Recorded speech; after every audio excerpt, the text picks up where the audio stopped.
Well, last question from me, because we definitely want to get to all of your questions as well.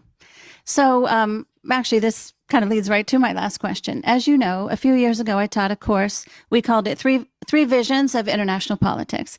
We looked at three seminal works that were published in the immediate aftermath of the Cold War. Francis Fukuyama's End of History, Samuel Huntington's Clash of Civilization, and your Why We Will Soon Miss the Cold War, or Tragedy of Great Power Politics. So what were these three, just briefly, what were these three visions and who was right, in your unbiased opinion? Yeah. Briefly. Yeah, they're very interesting.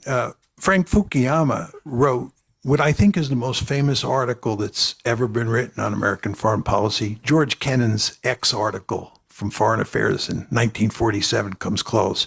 But Frank's article is an incredibly important article. And it was actually a talk he gave in Social Science 122. I sat in the front row when Frank delivered that talk.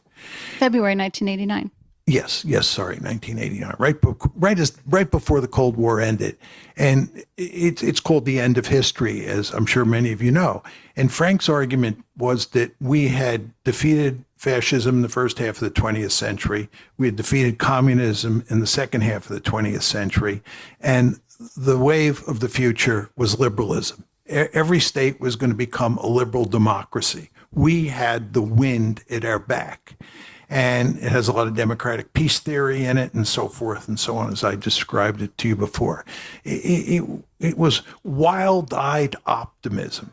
And Frank, by the way, said, given that democracies were going to spread all over the planet, Frank said, literally at the end of the piece, that the biggest problem we're going to face moving forward is boredom.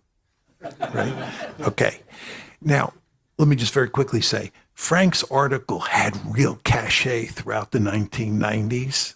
It was the heyday of the unipolar moment. We were, so enthusiastic about the direction we were headed in. So everybody thought that Frank had found the magic formula. Okay, that's Frank. Obviously, once you get deep into the 2000s and today, Frank doesn't look good. You wouldn't want to have to defend his article today. And Huntington? But he looked good then. Sam Huntington, Clash of Civilizations. Now, you remember I told you about nationalism and nation states. Sam has a very different argument. He says the world is based on civilizations, not nation states. Civilizations are the highest political or social entity that people are profoundly attached to. I knew him well. I loved him dearly. I told him this was nonsense. Nationalism is the most powerful political ideology on the planet. This talk about civilizations is not a very powerful argument. However, the civilizations that he focused on were Islam and China on one side and us on the other side. And after 9/11, a lot of people thought this is a case of Islam versus the West.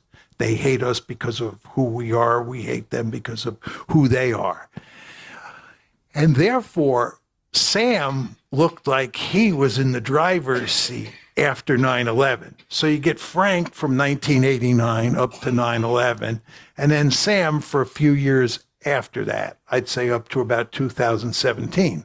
Then you go to multipolarity, right? And you're back in balance of power politics, in a balance of power politics world. So John looks like he's right from 2017 up to the present.